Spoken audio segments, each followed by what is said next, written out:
everybody? Ryan Riggs of Death Metal. We are here with RZ, with Antichrist Siege Machine. We're here to talk a little bit about gear and a little bit about riffs. What's up, dude? Oh, I got 0 riffs, but it's good to see you. Man, first and foremost, since we're so gear-centric, we'll throw in some B-roll shots for everybody at home. But, what are you playing right now? Right now, honestly, since we've started, I've kind of been playing the same thing. And in other bands I've been in before, I've been playing the same thing. Mesa Mark III, full stack. Split it with an ABY pedal into a bass rig. Bass rig's a Ampeg B5R. Okay. And just out of 215 speakers, and it's just Kill loud as hell. Yeah. And that's about it. Bass player, not necessary. Not necessary. Yeah, and I've just kind of in the last few years kind of been tweaking the octave sort of realm. I feel like that kind of effect has gone. It's come a long way from how it was before. It used to just sound really computerized, but I just go 2 octaves deep and that's it, and run the dry signal completely, and it just pumps all the low end through it. It's we still get the guitar through the bass side, that straight signal, but also it's just this really low, almost inaudible rumbling sound under it. Gotcha. Are you running kind of like the Iron Cobra trick where it's a distortion pedal just being ran through 2 amps, or is it? Yeah, it's just the distortion pedal is pretty much in the beginning of the chain. Okay, and what pedal is that? Mega Distortion, Boss Mega Distortion. Boss Mega Distortion. Okay. Yeah, before that I was using a HM2 on one side and a Russian Big Muff on the other side, but then I just kind of streamlined it and just used one. Sure. The color of the tone is amazing on that.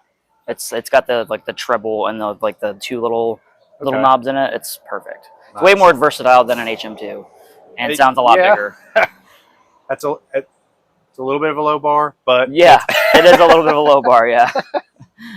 I've experimented with that kind of rig first because of Iron Cobra or whatever. Yeah. I think I was running a 2-channel dual rec and an Ampeg, kind of similar. Yeah, yeah. Just ridiculous. Just shakes everything in the house. Yeah. It's the way you want it. Absolutely. When I first started, I was in a grindcore band, and I was just playing through a GK 750 or something times 2 through 2 810s, and it was the most ridiculous sounding rig. It just all low end. It sounded like nonsense. It was crazy. But yeah, it's since going on tour more after that. Okay. You bring 2 810s to a basement in Philly, and then you don't want to bring 810s anywhere anymore. So it's changed a lot since then. Yeah. I used to have a band with a bass player. He had a side project. It was just him and his bass and a drummer, and he had a kind of similar rig like that, just huge and rumbly. Yeah.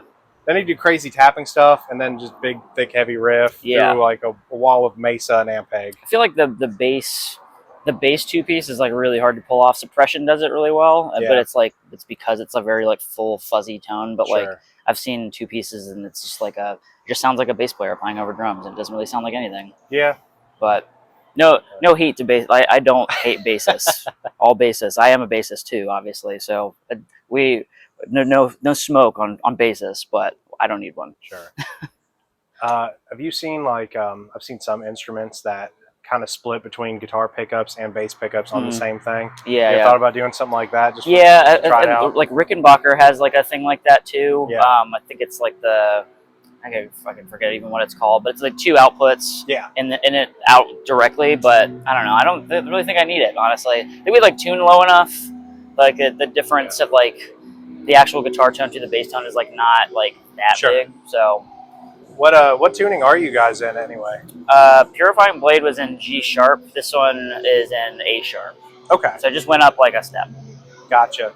Is that just to try to get a little more clarity, or definition, control? Okay. Yeah, control and definition. Gotcha. Purifying Blade sounds cool, and it's really low, but I just wanted it to be a little more sharp, aggressive sort of tone. So, which I think going up a step is probably not the biggest move, but still, it's made a difference. So that's cool. And what string gauge do you use to tame all that? I was just talking to Kevin from Triac last night. He uses like 68s or something. Okay. And he was like, "Yeah, you have to." I'm like playing like B standard, right? You have to do. It's like, cool. I play 11 52s.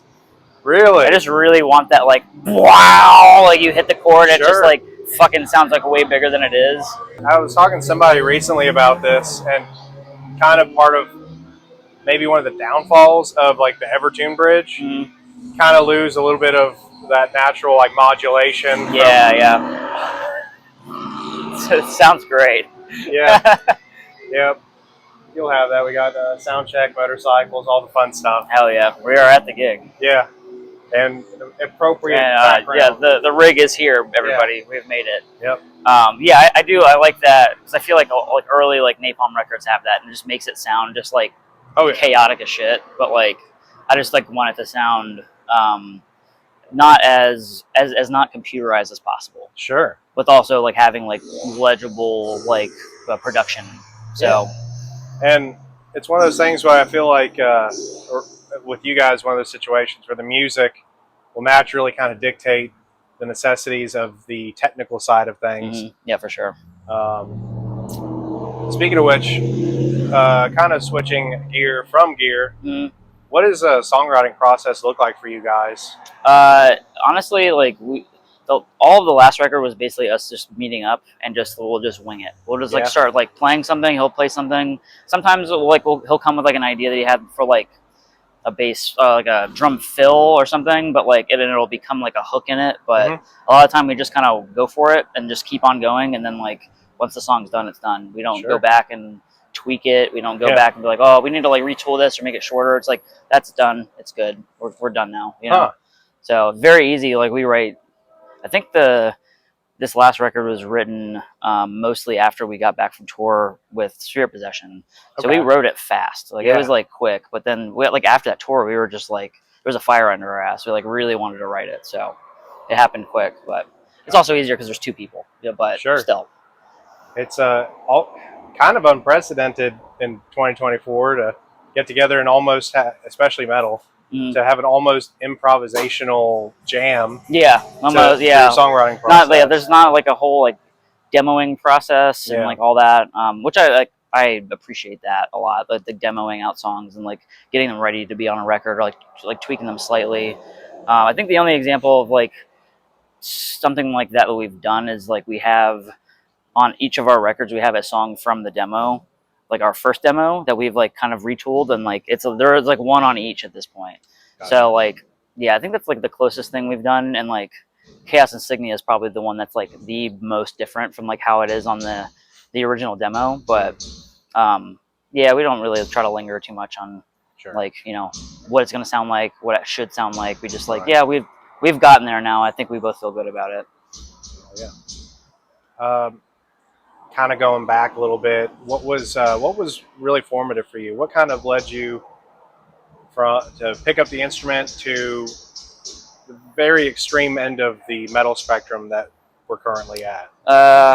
So I grew up in Tampa, so it's very bleak music scene there in general, but they still have like the brass mug and all that. So I would go see like death metal bands all the time there.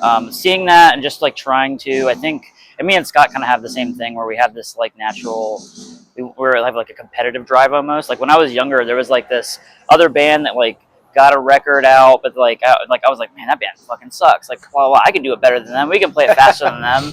And it just kind of like turned into this like almost like pseudo sporting thing to us. And then it just kind of snowballed from there, honestly. Like I picked up the guitar to play in a band because my friend told people in my old band that I was like, oh yeah, my friend Zell, he plays guitar really fast, and I did not know how to play guitar.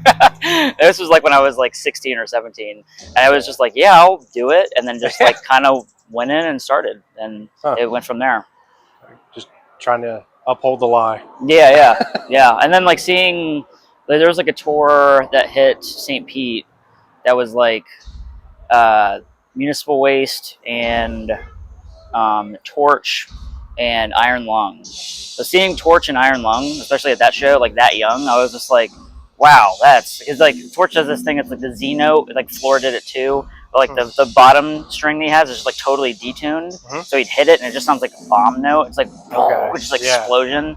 I was like, I want to do some weird shit like that. I want to be in a 2-piece band because it's like seeing Iron Lung, especially. It was just like this like raw, savage assault, and it was like, but it was in this giant venue, and it still just felt so visceral, Right. you know.